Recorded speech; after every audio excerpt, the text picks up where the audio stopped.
e sili oe le ali ie. E tatau maono mea, whawhetaia mavi ia laua fio. E sili oe le ali ie.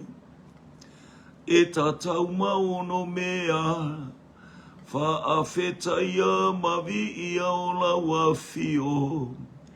Ia pepe se Alleluia. Pese mavivi i le tupu. O le tupu o le manu malo. O ia e sili. Ia pepe se Alleluia. I le tamai mamoe le atua. I foi tangata umaya te ia. Puno no ma alalanga ilona suafa. E pa ia Yehova e. Vivi i le ali awa o ia. E sili ta watu olona faa maoni olona lo fae tu maupea se yo o ileoti vivi i le ali awa o ia. E sili ta watu olona faa maoni olona lo fae tu maupea se yo o ileoti. Alleluia ile tupu. Alleluia ile tupu. O te pese moia. O te siva moia. Vivi i mawha manu. Alleluia ile tupu. Alleluia ile tupo. Ho te pese moia. Ho te siva moia. Vivi i mawha manu. Vivi i o mātou loto mwhanene e lo suafa pa ia le atua le toma, le atua le alo, le atua le nganga pa ia. Pa manuina lo suafa whanene ina oe te tau ia te oe le vi inga. Tō tuli vai uma e tau tau e lau lo whiwa lau pa ia ma lau ma malu ma mātou whapeane. Ia vi ia le suafa o le atua o Abraham. O le atua o Isaako, o le atua o Iakob, o le atua o le manu malo. Le atua na manu malo i le oti ma le tukunga maue ala i a keriso i Yesu le ali o le ola. Tuma watu ia te oelo lava vi inga i le nei tu la se ia o i le whaavavau lau. Whaaftaila uta i te inga le nei aso o mātou tauma i le awhiawhi o le manawa o ngā luenga. Ia mātou iei fo i le li e nisi o Paul Kalame fuafuaina lau whanau le tino keriso. Mātou whaitaulanga whaatasi le li ia mo mātou loto oli. E mo moli atu ia te oe le li ia e le lanu e le lilo. Ia e tau ia o se mea ilonga ilo mātou whainga taulanga. Hallelujah mātou whailoa atu le li ia le matau tia malo sili ese. se mea e whapea ona whao ngāina i mātou wele nganga pa. Ia tau nei o mātou tau tala whaamanga o mātou ngutu, ai whaia le mea e te whina ngalo ai. I ia lau suafa lea tua le tamā, lea tua le alo lea tua le nganga pa ia. Ona o Yesu. Amene, ma amene, ma amene. Ia vi ia le ili nei vaenga o le afiafi whatalo whātu i le aingo le whātua tua le tino keriso. Whatalo whawhoi upenga ta wha ilangi i le atafa ma lei tua mwhai ona o atu i ai whasoa. Po la fo isteimi e te mauane ai le nei polo kalam. Ia whai ma vi inga o le atua pe a whai e whai mahau. Mea fia e mai mōm tātou whasoa ia. Hallelujah. Aua lava male tangata. Na ia whai ia le mea whina ngalo ia i le atua. O le taulanga afiafi. Ia le li.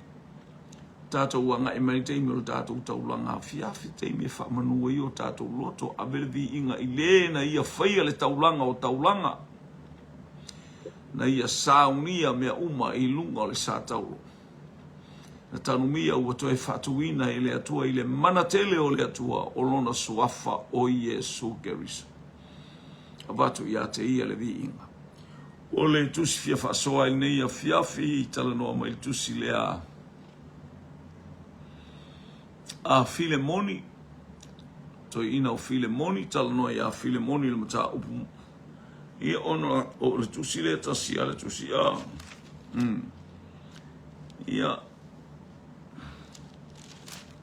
Ia atonu la mawhaiona talanoa atu whai upu. Ia mawhasoa, mata whasoa i le nei ia fiafi. Vi ia le li i le tāua ma le au whatalo whatu whai upenga te whailangi o whai ona maua mai le nei ia fiafi. Whatalo whatu whai i whale Ualesi ese o whai ona tautua ina ai sa mua le atunu ele ngata whai leo lo whasoa i le tala le leo le alofa tu noa o le atua. Ia manuia o tō whai walo filima i le nei tu waso. I le tusia Filemoni, hallelujah, o le fia o Paulo ia Filemoni, ua whaatonga atu mo Onesemo. Oka, le mana ia a. O le fia o Paulo ia Filemoni, ia ua whaatonga atu mo Onesemo. Ia le li. Lua ni vaenga te tele o le fia o le apostolo ina ua tau maile ingo o Filemoni, ia atoa fo i maleola o le ekalesia po le maftanga le whailo na fale. Ia o se meana le whaautu iei, ua whaatonga atu mo Onesemo lona winga iei se muli mai. I le ata o lo tātou waba ai atu iei, ia esi tātou whaalongolongo po le a se fina ngalo le atua. E whaamalo se ei fo il whaifi au lo tautala e maisi fo i lo uso. Aleluia, o Paulo, o le ua nono tia ono keriso Yesu. O timo teo foi lo tātou uso. O la matusi le nei ia Filemoni. O le pele na le tātou ngā lulu e whatasi. Ma afia le pele. Ma akeripa. O le na tātou matata u whatasi. Atoa ma le ekalesia i lo fale. Ia te outou le alofa tu noa ma le manuia mai le atua lo tātou tama. Atoa ma le alii o Yesu Keriso. Vi ia le li o la matanga na o le tuspesi whaafeilo inga le a apostolo. Hallelujah, whaafeilo ia tua i le a inga o le tusi le a Paulo o le tusi na tusi mai to tonu o le whare pui. E angangata le tusi. O le winga le upu e angangata le tusi. Hallelujah, praise God. I ia le li o lo tilo ai a ngai. Hallelujah. O lo tilo ai a ngai. Ile amatanga o le ekalesia. Ele ngata ile a praise God. Pole amatanga o le maftanga i Kolose. A ole awala la tusi maile tusi. Ole tangata pua ngatia. Ele lona naunau tai. Awane ima vae. Lo loto oli o hapo ngā o hafa ingata o hafutia e fitaia ima oele kerusiano oele usoa au ona awane ima vae lo oli le atua.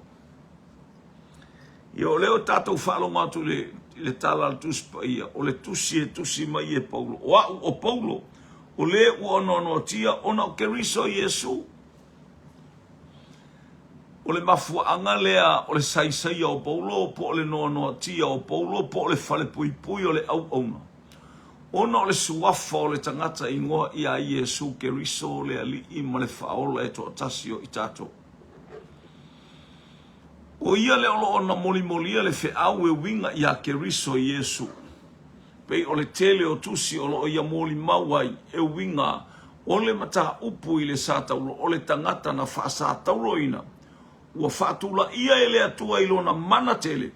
Ua fio atu i le langi. O lo i le itu tamatau o le atua. O lo o na faia le faiva o le fautua mo i tātou. E mea lea ese ai le tala inga Paulo manisi a kerisiano ia manisi fo i faife au o lo tala. Haleluia o lo tala i la valatou i le atua mai le mau o lo tala i la atou le o mai ai kupito a le tala i Paulo i le whaatau uina. Haleluia o afionga mamana maleata na tusi e le atua mai le whea ngainga tuai. E winga i le whaolatanga o saunia e pei o la na afionga e whanau le tama na te tu i momo le ulo le ngata. Le ua moni mau Paulo, le tangata tonu ale nei atu i moa le ulo le ngata i lunga o le sataulo. Ina ua tafeifo lo na toto. Haleluia pongi sa le nuku i korokota. Ua fate ia tangata i totele. Haleluia tangata na alalanga. Fasataulo ia ia te ia. E ai fo ila tau na bala au a fo o le alo le atua fahola o ia te oe. Io le ale me te toe. Haleluia. Fahola na e fai na e au moia tangata i fafo mare tunga mau. Fatutu ia le ala me la ele toe fahola o ia te oe. Le ai tala no ai Paulo, le tangata tonu ana le tala no i ai Paulo i le matalasi, ma le matautia i le mana faalia o le atua e ala i lana au auna. Po lona alo pele o Yesu keriso. O lo muli mau mai le tusia. Haleluia, ma reko e winga i le au auna mta upe sfulu alo na fai upe fasu ma lima fasu ma leon. O tele i sawe au auna mai tangata i atea. Aina o sawe au auna i tangata o le winga na o lona whaarupenga o ia o le au auna le atua. Lona ngafa tau tupu lai tusi mai el tusi a mataio. Haleluia le atali o Abraham le atali o Tabita o fa solo mai ia lea. Haleluia le ngafa mai Abraham vi ia le atua. O lo tala no o ia o le atali o le atua. Haleluia ilona ngafa mai Maria o atu. Maya atamu o Maya Maria vi ia le ali tal no ole alo le atua praise God o ia ua toi tu mai na ye uoti o fali a ile manatele ile tu fali nganga o le atua vi ia le ali e tu sile o la tonu o fal pui o le aso fa mo o le aso lo pen va pe o la tinga ina fa pe o la e loka o e fia va i lo to lua fia va ai fia va ai lo ainga fia va ai lo nu fia va ai lo lau ele fia va ai au mea to fia va ai au pa anga o le aso so fina ngalo tutu wan ia na po wale o le alo le mafau ma tilo au fa solo ina pa el tangata va longo ia e te lo ai o tangata la no fo le male malos o lo ia se malos anga lilo ile tangata o lona faatua ile a Yesu keriso male manatele faalia o le nganga pa ia vi le ali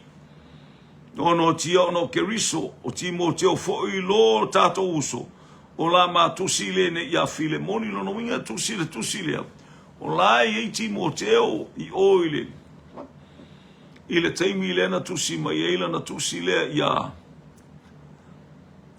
o leonos furulima o leonos fufati a le tusi ila na tusi lea o na tusi muli ya Timoteo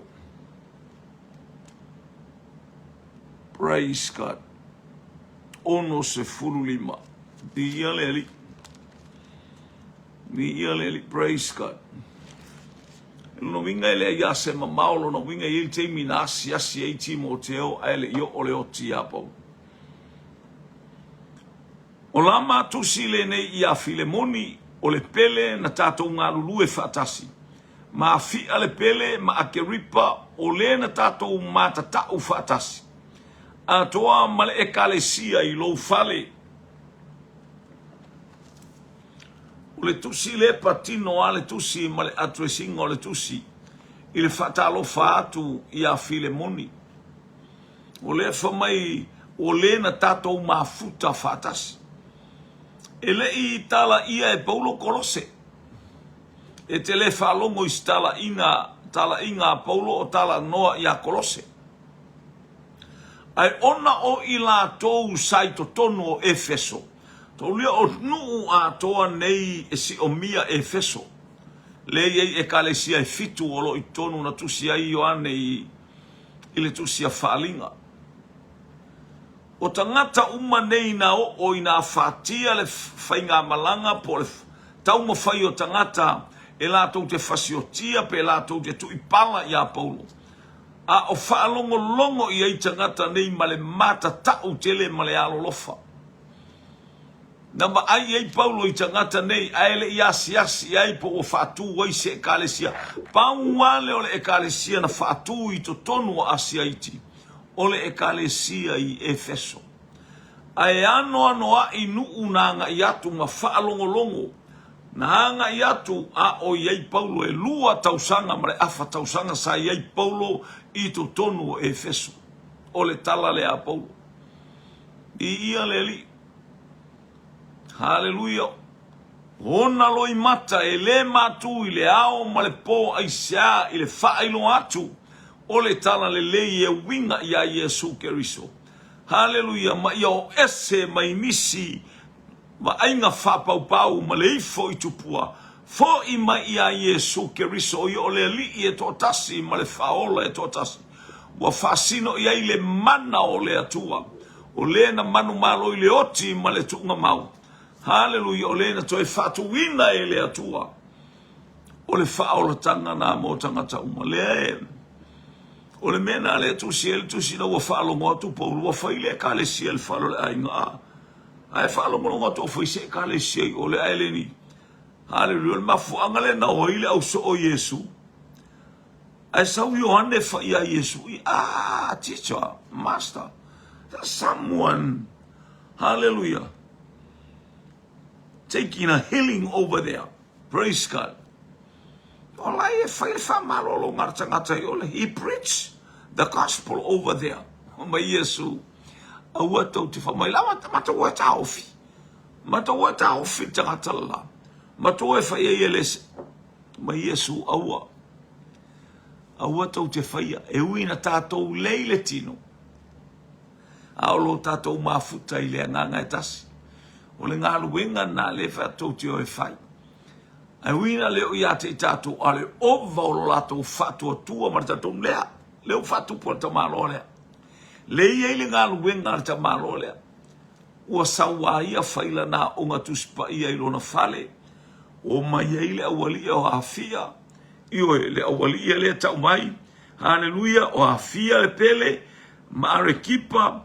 O le na tātou mata tau whatasi.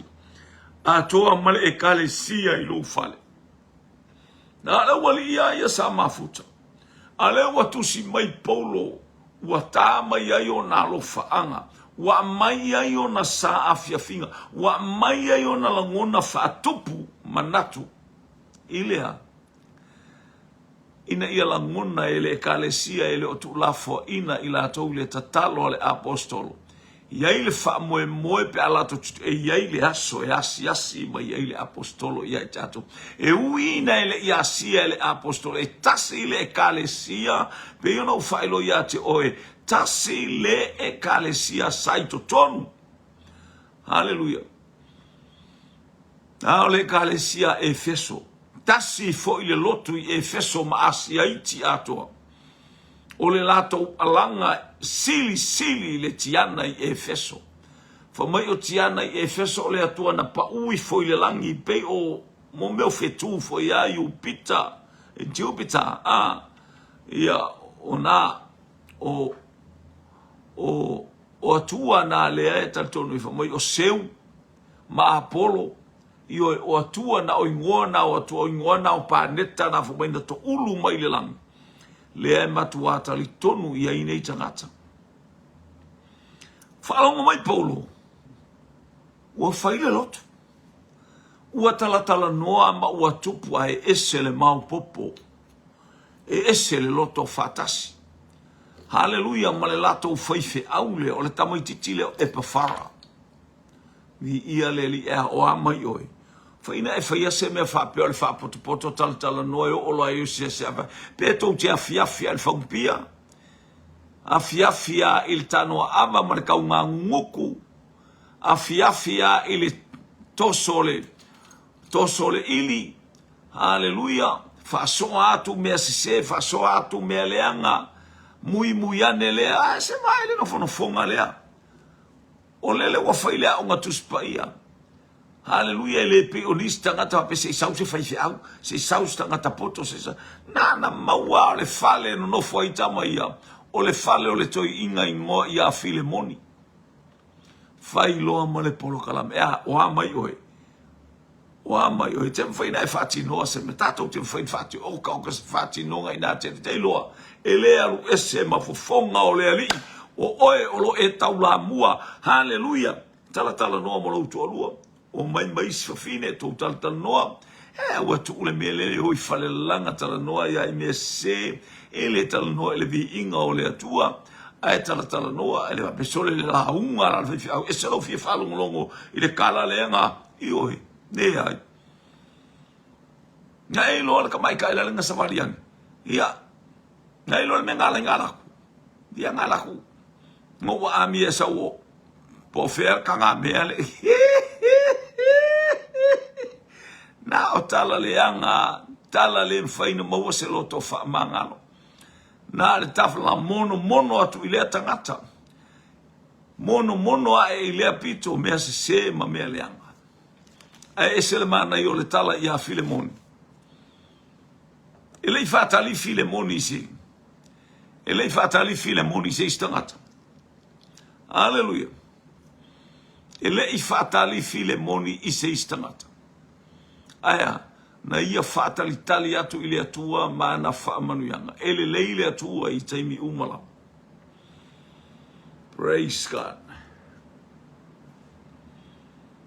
Ele leile atua i taimi umala. Watupu le kalesia. Te dado valamu. O te whafta yatu i lo uatua o lo ua ua oe e le au noa i au tatalo. Le ua amatana la tu le tala o le ainga o Filemoni o le tamalo le amata mea li fontatalo lea. Le amata mea i le sharing lea. Le amata mea i le tutu lima atu o le afi. O le anganga pa ia ma le afionga pa ia le atua isi o na uso atangata. Tole ka ko falo Filemoni la le ya o le fiau sol manga ia sol fai ka ngisi io e fa pel tanta no tangata vai aya ai sa ili le tua fa mai tala i sai al ta upo to su lima fai upo e valu pe va le se malanga LCS pe va le se au malanga LCS male ala o le tua o iai le ala na tanu i le toto o Iesu Keriso. O le ala na sauni o ala o tatou loto, haleluia. Ina ia o tatou sama mali i le langi e ma le soifua le lei. Fa mai pese se malanga, na le upua le atua e tal no ie. Pie fai se le latou whaupunga, po le latou talatalanga. Ele se langa isi la fia ele atua le ola tau mawhai. Le ola tau sinio. Le ola finau. Le ola, haleluia, tau mawhai, ma malo ai. Le ola tau vivi o le tangata. Ia. So le klokula le fale o Filemoni, le kalama. Ai o fat po fai fia uko vai. Se la ia fia ma le toi ina fo ia ai fale ko inga fo ia le masa inga Oi, are kipa, ia ngā konga o sole. So ina na ese file mua, so ina na la longo bingo. O atu leva e ngā tolua, o atu leva ese le... O le asa ulangona pe awhai o le te whaalonga atu le whaawau o le tala le leima e whaalonga atu ngā usuma. Pepe se tatou ilo tatou atu, ina whaafetai ilo, ia whaalonga atu haru le tatalo, a mata ma se whaamalo si lua ni laina ua lava lea. O a mai oi. Faina e faia lea atulanga, o e mwhaia na e tau mwhaia fai lea atulanga na o oe malouto alua. Lei se uo alua ili wharwhai ngā luenga whelatai, se kako fai, kako kalangom, kako fai se estau e inu tatou tile, sa elwe fiata noi a oe. E sau, se sau e whamaro si, man kako kuspa ia le, ai. Haleluia, pe whamai lai lotu le fai fia, wa sa wau ko o mai au ko whamaro si. Se le mā naia, mole o langa, nau tai. Pe o nau ole aila le vai tafe wha, pe nau o loto ia te oi au vai. Ina wau whaalongo i lo walofa, male whatua tua o ia te oi le li o Yesu Keriso. A toa male aupa ia uma, leo wha o whaalongo e se lo walofa, lo watala mai. E iai tangata na avea, o lo muli mai lau whaalongo, i le ripota ngā alu male tala. I le tangata na avea le tala lea. I ia le ali. Haleluia le mai wa alongo fa mo oka le lofa le mea le wa abe le falongo ia Paulo atoa ma le fatua tua. Haleluia. I le ali o Yesu Keriso. Ina ia ngalue lama lo mafuta fatasi. I le fatua tua ina ia matuai loa mea le uma. O ia te outou ia Keriso Yesu. Ngā lulue i le talitonu i le nganga pa ia na awina atu e Paulo. Na whaailoa ia i e Paulo le nganga pa ia e au mai le tama. Au mai a Yesu Keriso le wa tufa mai ia te ilato. Tufa mai ia te itato. Ngā yo i e ngalwe ngā le atua fitu. A walo usoe wa tele lo mātou fia. Ma le wha mawhanawhana ono o lo walofa. Ina ua wha ina le au pa ia te oe. Oka. Tau whama, alali le ka. O tala ia Paulo. Alali. Laua ai. Oka sole. Ole ola. Ole winga la utala. Ole ola. Ole fia o tangata. Ole oli o nisi po feta nisi. O nisi po. Haleluia. Ese le mana ia le whalonglo. O tala ia fai o tala le pangota. O tala le polonga na sola ese mai le ainga, haleluia, o Filemoni. O le pangota lea po le polonga lea, na sola ese fai mea valea, fai mea se le ainga lea, ua sola ese, a la ua fatasi ma Paulo i Roma. O ia nana na momolia, e le momoli se tala leanga. Pena la tu fa pe oka le fasi ka ngaka. Oka le whapolonga ka ngaka o le makaile moi. Aia ona vai ngai fōlinga mai le mea lea o se mea na ave whamalosi el tangata pena ngahoi e le uso lea. Lea ua solai. A lea ua tau atu le tangata o lea tua.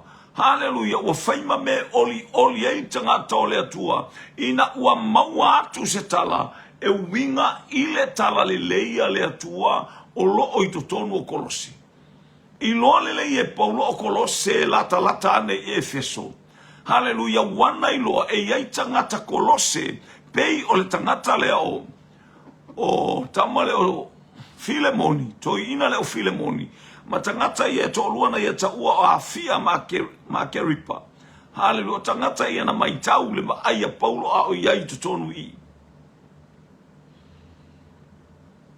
Ai maua le tala o tangata, ia leu whalongo ua whai e tangata nei lea o matuspai, ua whai e tangata nei le mata upu e winga i a Keriso Yesu, le whalau te leina i to tonu o le nu o Kolose. Ua fia tangata, vi ia leli. A walo usoe ua tele lo matou fia, ma le whaamawhanawhananga o no lo walofa ina ua whaamawhanawhanaina le au pa ia o ia te oe. O e kau whalong mai, sorry, ka vai male valea a. Ale wa tu si mai Paulo wa mau e Paulo le tala. Mai le pango tale pe mai le tangata le na sola atu. O le makuau a o le aonga kuspa ia le i Kolose. O le matua malosi a o le aonga tuspa ia i Kolose. O le matua whaamanuia o le atua i le aonga tuspa ia i Kolose Paulo. Le fo ia i loa le lei e tamaititi lea e le pango tale e po le polonga lea. O one semo le tangata ingo ia Paulo. Le ua pa i tonua ia ua fia ilo na loto ma whaalongo longo ia Paulo. Whaalongo pen whaamatalanga o le aonga.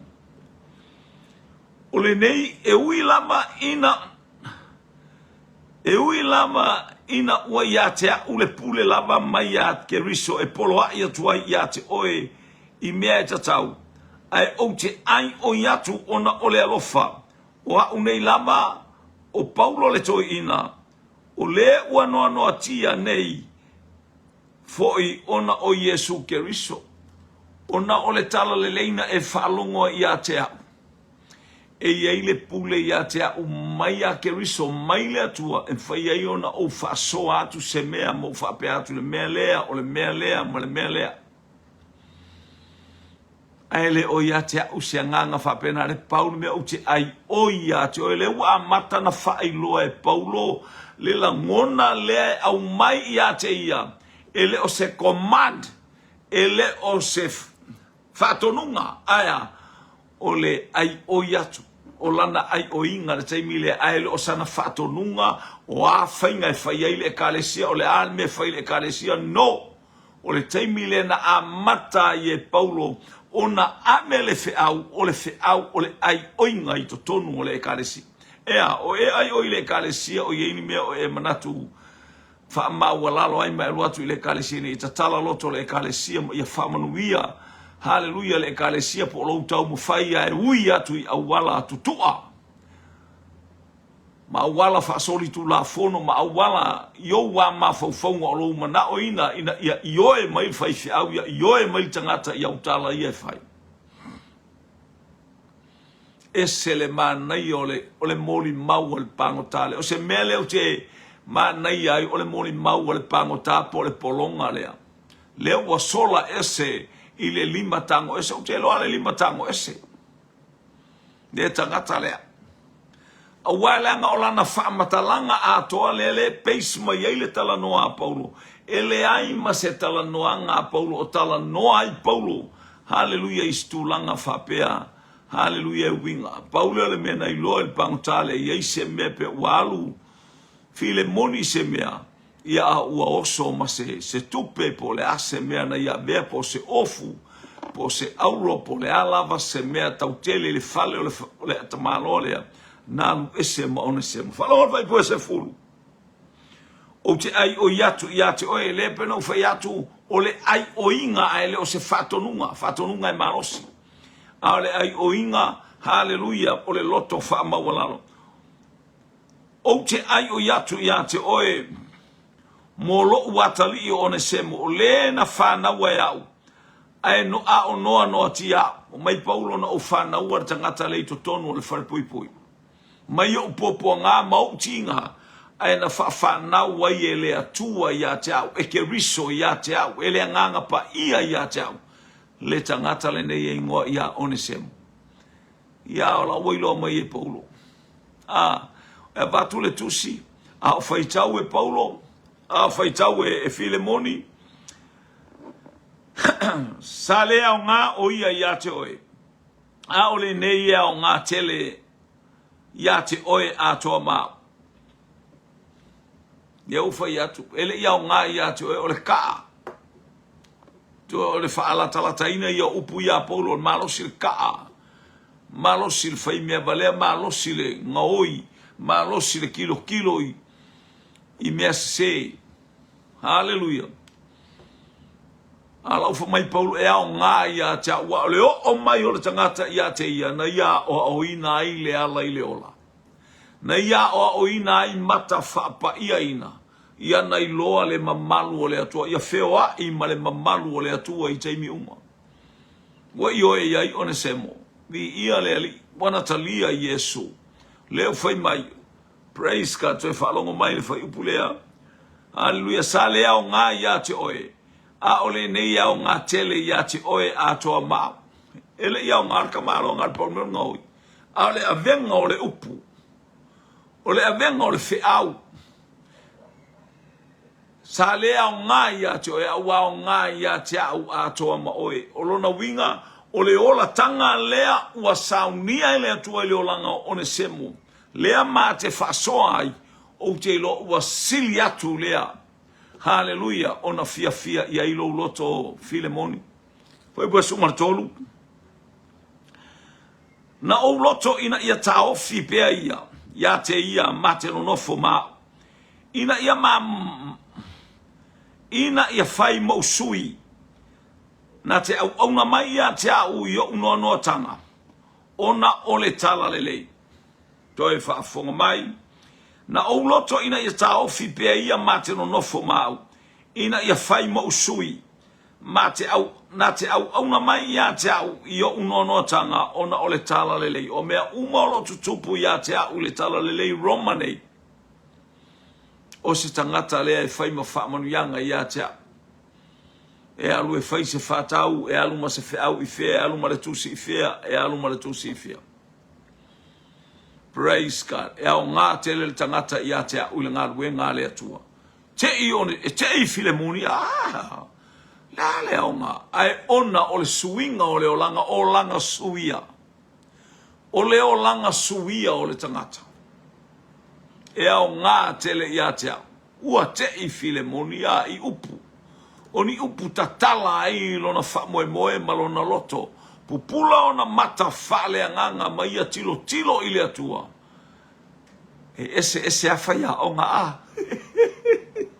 Ese a treating o kangaka.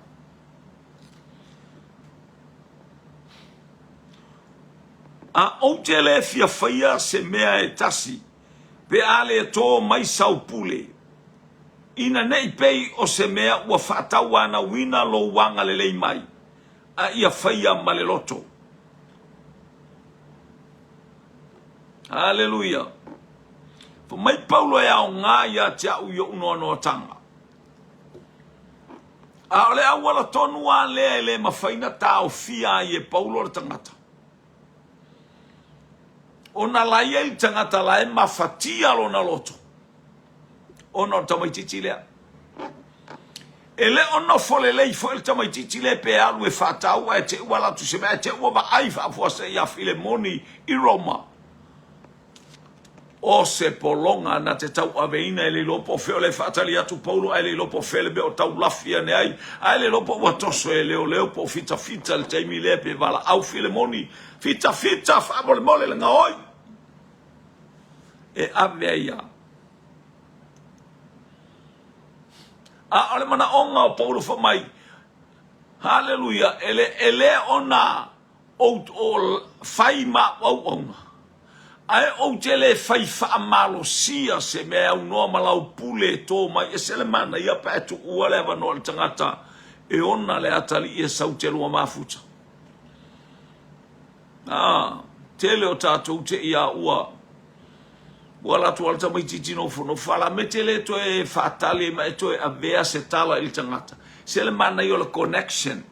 E sele mana io le fisota inga. O le atali o se a inga ua le iloa mai.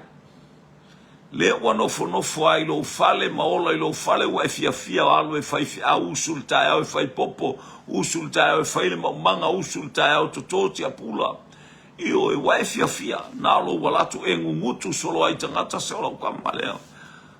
Ese le io ka mai kiki io. Le an me te le saunia i lo ua inga se isiala. Hallelujah e te baba ai atua i le atua o te manao ia fo i le tamaititi lea ia lelei. Malpea me te le vala aua i ona mātua e ai mwhaina lua o mai.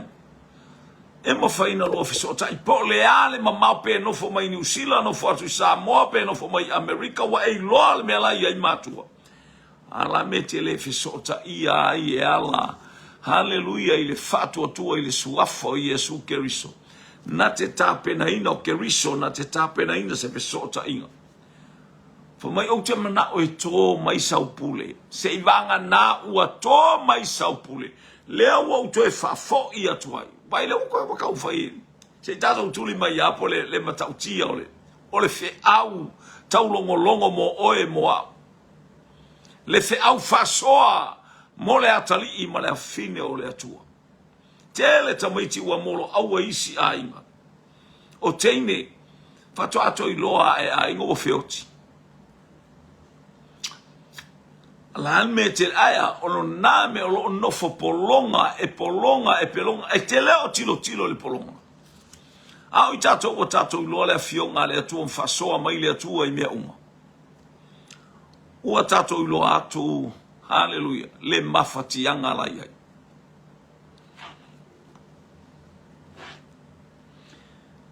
praise se valanga mai ile fa baila na tala ne pei o se mea na fatawa na wina lo wanga le leimai a ia faia male loto o mea uma e mana oi a e fina ngalo ai e mafainto e fo i malta mai titi le moa e fainto e fo i mai le tamalea e au na iatea a wa o wina atu le tato o tsuma lima a wa atonu o le mea lea na tea ese ai o ia i sina i tuwaso ina ia e toe maua o ia e whawawau. Whaalongo ni tala le apostolo. Na tea ese ia te oi sina i tuwaso presin tapa i mea lai titi. A leo wa matu iai, haleluya, ma le mea te le, e whawa ai whapupula mata o Filemoni. Ina ia e maua lo na ola e whawau. O se oli o linga le ilo loto. O se oli o linga le i o taloto. Ona o le nganga ua salamo. Ma fa maoni lungo le tu oli angelo le langi ono le atali ono le nganga e tasi salamo ma fo mai esele mana io le vengo le feau manino feau toa feau fasoa ma le ola ia le ola haleluya ole upu e tu lei mai fonga o le nganga pa ia le o tusia e paulo ilana tusi haleluya mata pena one semo e avertusi fai bo sumo le ono ele to e fa pei o se polonga a sili le polonga o le uso pele ya te ulaba ele sili ea ona fa pea ya te oe ilale tino a toa maleli o le atali e pele wale to e faletino le nganga le olanga a wasili o i wo fale nganga lo na olanga sei to e fa forma praise God ele to e fa pe o se polonga o le se nganga on polonga e ko ia dei se polonga ai sia wana ba ai Yesu wana tilo ona mata ile lale lei male sili si eso ke riso do tato wala i malo praise God.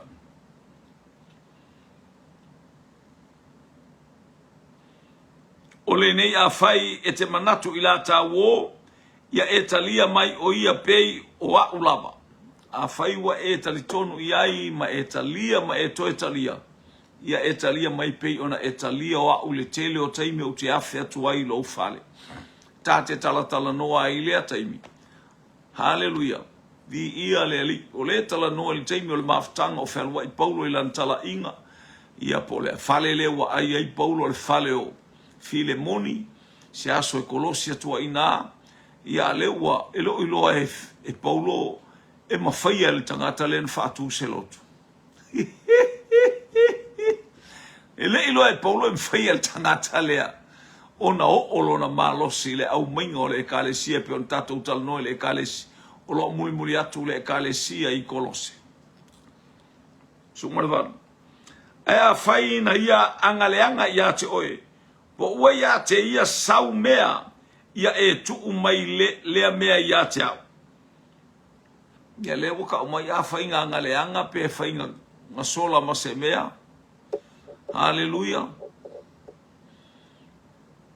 Ia tuu mai ia te au. Rona winga o lea upfaitalia umo ututongia pe au fo iatu.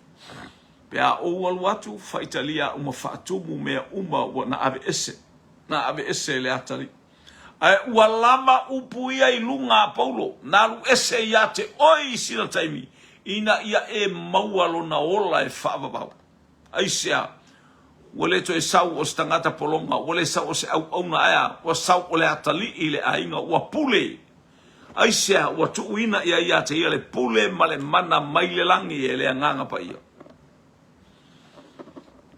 E sele nei o le o langa o le neita mai titi a fian tangata ta sele im faiana fo i mai ile atua.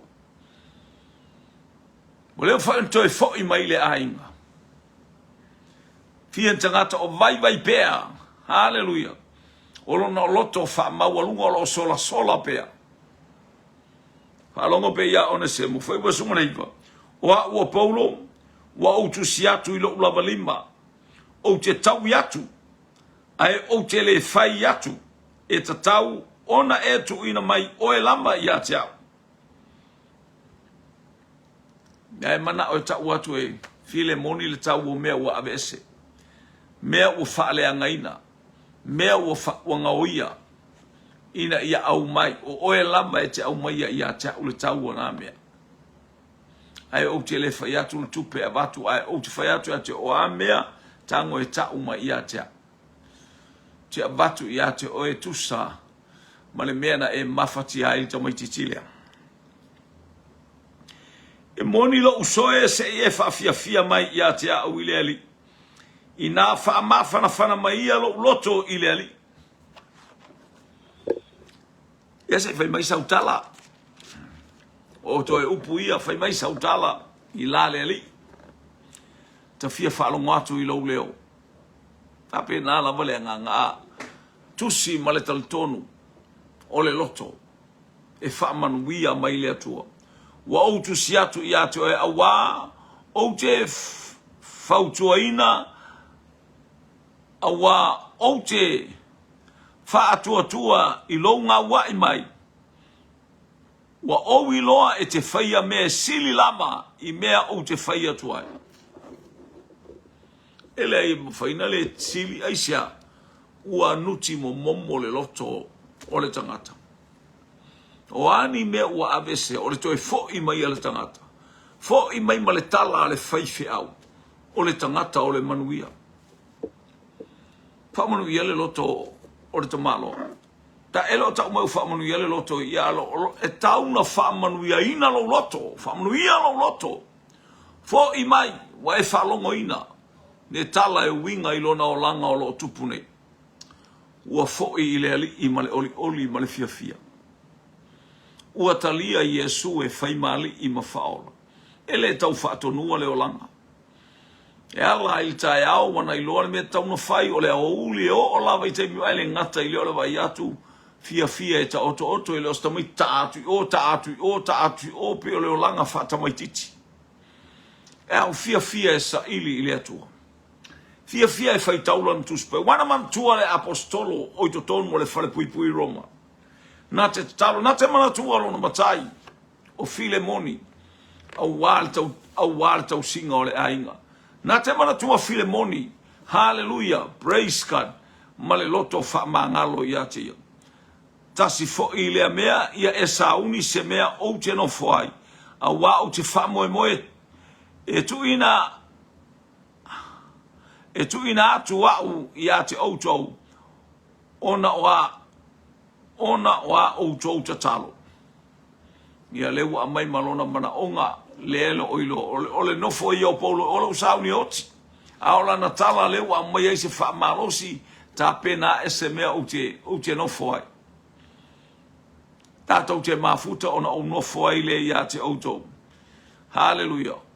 Olo fatu i ate oi e pawhara, o lo no tia fatasi mau ona o ke riso Yesu. Ai pawhara le o whaifi au tonu wale le tonu i. Whaifi au le kalesia le kolosi e pawhara. A lau whamai lai o lai manuia e pawhara o lai fo i Roma. O lo alo fo i mareko maaritako ma te mamaluka o e wangalu e fatasi mau. Manuia le au whai ngalu e ngai tonu o Roma. Ma fuanga le oli o le apostolo ai se apofeo o iailo na ola apofetu iailo na ola One I Lord, there are people that continually, hallelujah, take over lea le whaolatanga lea tua mamomoli le whiau. Mamomoli le whiau lea tua, whamalosi ia te ilato. Ia yo o tau wanganga lea lofa tunoa, o lo tātou wali o Yesu Keriso. Amen. E sa mor whiau nai le iwaengo le whiafi. Hallelujah. Whamalosi aine o tātou tilo atu I whamanuianga le tangata ua nofo Keriso I lona loto. A tōma le tusi na au mai. E le oto I se tala I le tusi. Hallelujah. A olo whapea mai tusi a umana lau ia te outou tusi. I tonu kolose. Ona whamone mole le to e tuli atu lau waenga na I lau te kai a watu wale tusi na e tasi la. Le tusi pa ia le tusi a kolose. Le tusi a kolose. O le tusi rana tusi mai e Paulo mai Roma. Te loa tate o atu e steimi tā baba ai whatasi ai. A tusi na awhai a uman tau whaitawina. Ona o tau pasia le e kalesia I lau te kaia. E le mwhaina o le tusi I lau te kaia. A le whaitawina I a te au tau kolose. Vi ia le li. Praise God. O a mai oel nei vaenga o le hafiafi. O a mai lau whaafonga mara tātou whalongolongo I le taulanga hafiafi. O ia lama o le atua e malia I o tātou mana o I mea le lei umalama. Te le taimi tātou nofo polonga, tātou nofo se ai, te le mea tangata tātou ngā o ia I tātou o vea whaamarosi. Hallelujah. Ai ono le maua e one semo le tala le leima le tangata na whaamarosi ia te ia. O ia te oe le nganga pa ia, o ia te I tātou le nganga pa ia whaamarosi ia te I tātou. Ina ia tupu o tātou muolanga ma ia tātou maua le loto whaamaulalo. Ia ngale leile atua ia te oe. Pa ia tu, hallelujah, se vaenga o le nei tala le lei ia te oe. Ulu ma tā wholau whamanu ianga le atua o tātou mau. Ia foi I le atua le vi inga. Hale whamanu ia le atua ia te oe le nei a fiafi. Whainga malolonga le nei a fiafi. Ia le manuia o le atua I le nei a fiafi. Lau o wauna tau tua ina oe ma le nganga whamaulalo. Ona o Yesu. To God be the glory forever and ever. Amen. Amen.